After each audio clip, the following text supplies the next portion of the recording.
بسم اللہ الرحمن الرحیم۔ بہت سی میری مائیں، بہنیں، بیٹیاں، بھائی ہم سے رابطہ کرتے ہیں اور جادو جنات کا علاج کرواتے ہیں اور کہتے ہیں کہ ہمیں اس بندے کا نام بتا دیں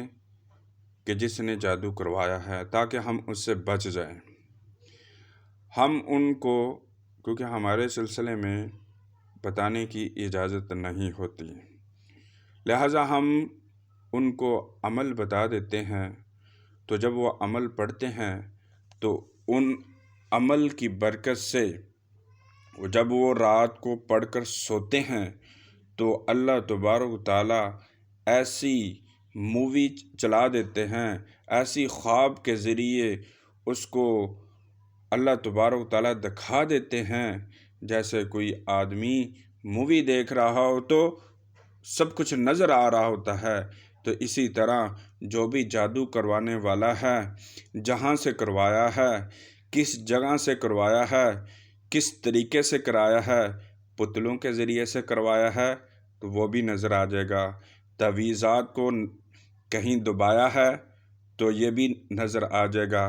تعویذات کو کہیں لٹکایا ہے تو یہ بھی اس میں نظر آ جائے گا، یا پڑھائی کے ذریعے اس پر جادو کیا ہوا ہے تو یہ سب کچھ اس کو ایسے نظر آ جائے گا کہ اللہ تبارک و تعالیٰ اس کے درمیان کوئی پردہ حائل نہیں رکھیں گے انشاءاللہ۔ تو صرف یہ کرنا ہے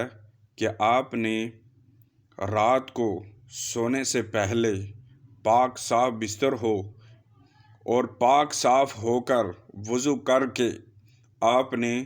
یہ والا عمل 11 مرتبہ پڑھنا ہے، اور آخر ایک دفعہ درود شریف، یا خبیرو اخبرنی، یا خبیرو اخبرنی، یہ آپ نے 11 مرتبہ پڑھنا ہے۔ پھر اللہ میاں سے دعا کرنی ہے، یا اللہ کہ جس نے بھی مجھ پر، میرے کاروبار پر، میری فیکٹری پر، میرے گھر والوں پر، مجھ پر جادو کروایا ہے اس کی شکل مجھے دکھا دو۔ چھوٹی سی دعا کرنی ہے اور اس کے بعد آپ نے سو جانا ہے، تو انشاءاللہ اللہ تبارک و تعالیٰ خواب کے ذریعے اس کا چہرہ یا جن چیزوں سے اس نے جادو کیا ہوا ہے وہ دکھا دیں گے، یا پتلوں کے ذریعے کیا ہوا ہے تو پتلے دکھا دیں گے، تعویذات کے ذریعے کیا ہوا ہے تو تعویذات اس کو دکھا دیں گے۔ جس طریقے سے بھی اس نے کیا ہوگا تو انشاءاللہ اس عمل کی برکت سے واضح اس کا چہرہ نظر آ جائے گا انشاءاللہ۔ ہمیں دعاؤں میں یاد رکھنا۔ اللہ حافظ۔